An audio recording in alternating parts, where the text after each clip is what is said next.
Alright guys, Hayzink here. Maybe the last video today. Sometimes things pop up and I end up just randomly putting out more.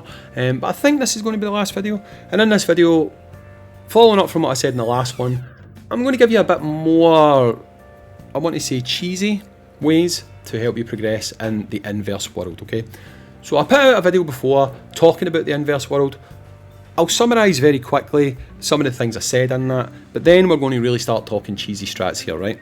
So when it comes to the inverse world, your aim is to choose penalties that are not going to cause too much impact for you, right? That's it. Easy as. The more of these you can pick, then obviously the higher your rewards are going to be. So for the sake of this video, I'm going to choose them all, right? I don't even know if I can beat them all. Wait, have I got all the rewards for this one? I've already got all the rewards for this one. Yeah, well, I'll just choose these then, right?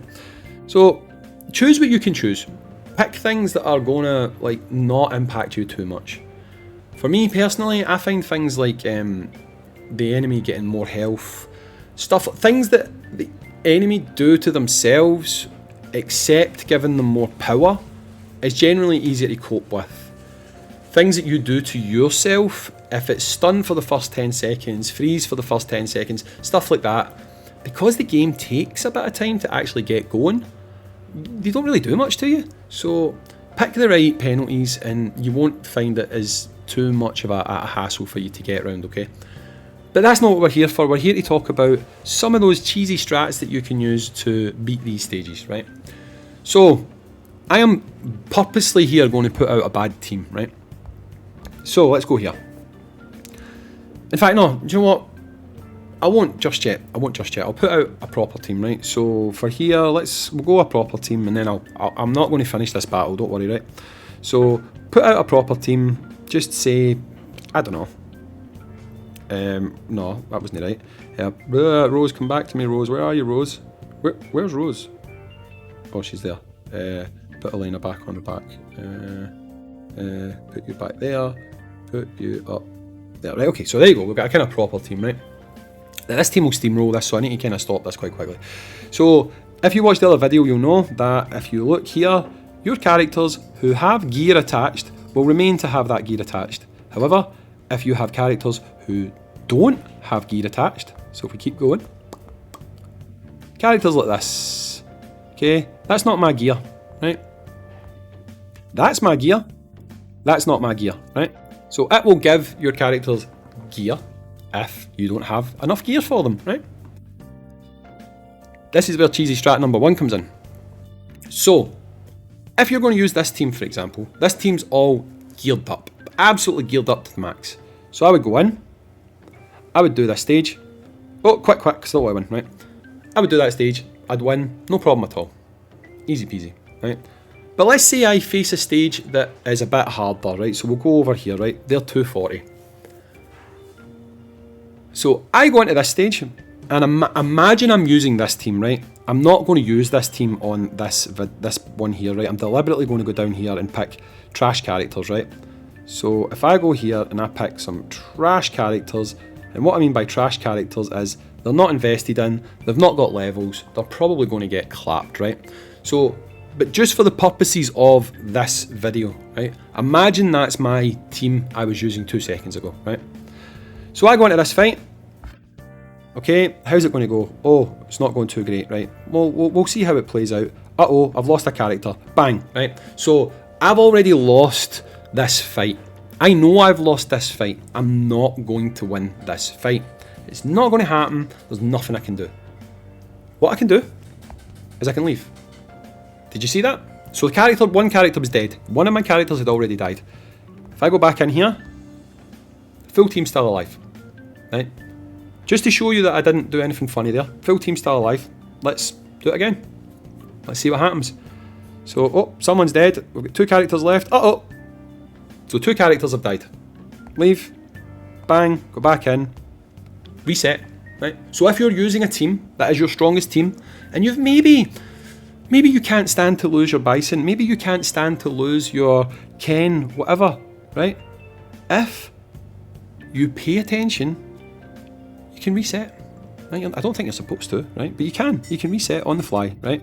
So you can then go back, You can take your power squad that you've got and you can roll in that again. You can try doing something like, right, okay, well, that didn't work. So maybe if I change who's up here, or maybe if I take out this unit and put someone else in, that exact same team with maybe one little tweak might win, and you might still have your full team available to then roll on to the next stage. This is where you can get a little bit even more cheesy, right? So let's just say, for example, I lost that battle that you just seen there, right?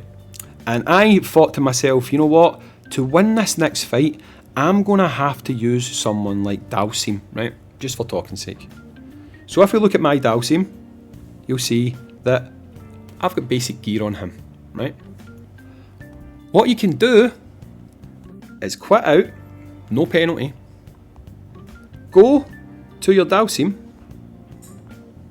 promote, you can go into his gear, you can literally take the highest powered gear you've got, put it onto him for that battle, go back in to the inverse world, which is here, go back into the inverse, you're still there, nothing's happened to you. Go with the idea that you had, throw Dalsim onto the squad, except now he's going to have good, strong gear, and you can try and beat the stage. And if it doesn't work, do what I showed you. Quit. Come out. No penalty. And then you can go back out again. Try that strong gear on another character. You can literally hot swap your gear. So if you're struggling to beat a stage, you can literally on the fly change your fighting spirits. You can change your gear. Not your fighting spirits, your fighting souls. Change your fighting souls. You can change your gear. You can change your team comps. You don't have to let people die, right? If you've played this game long enough, you can kind of look right away and you can tell if you're going to lose a battle, right?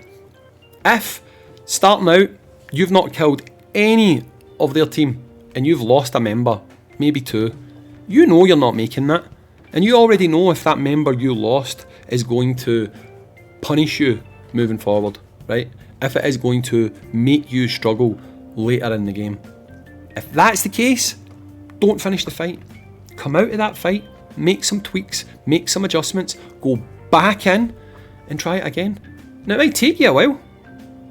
I mean, sometimes even if you're using someone like Rose, you might rely on RNG, and first time you try it might not work, second time you try it might not work, third time, bang, you get the RNG and you completely steamroll that team. Things like that can sometimes happen. So while this exists, take advantage of it. Reset, cheese your way to do this. Change your gear. Do everything you need to do to eke out that little bit more damage. You'll progress further. You'll get more of those rewards. And overall, it's going to make your entire account stronger because your fighting souls will get stronger. You'll get more dupes. All of that stuff is going to help you. So do it. Take advantage of it. Yes, it's cheesy, but who cares? Use cheese methods. Win. Simple. Anyway guys, that's it for me. Hopefully you can use these strats, get yourself a bit more rewards, push on, get stronger, then they'll become easier. When you go back and do them next time, get more rewards. Just keep doing this incremental growth, just keep smashing it. That's all you need. Anyway, catch you in the next one. Peace.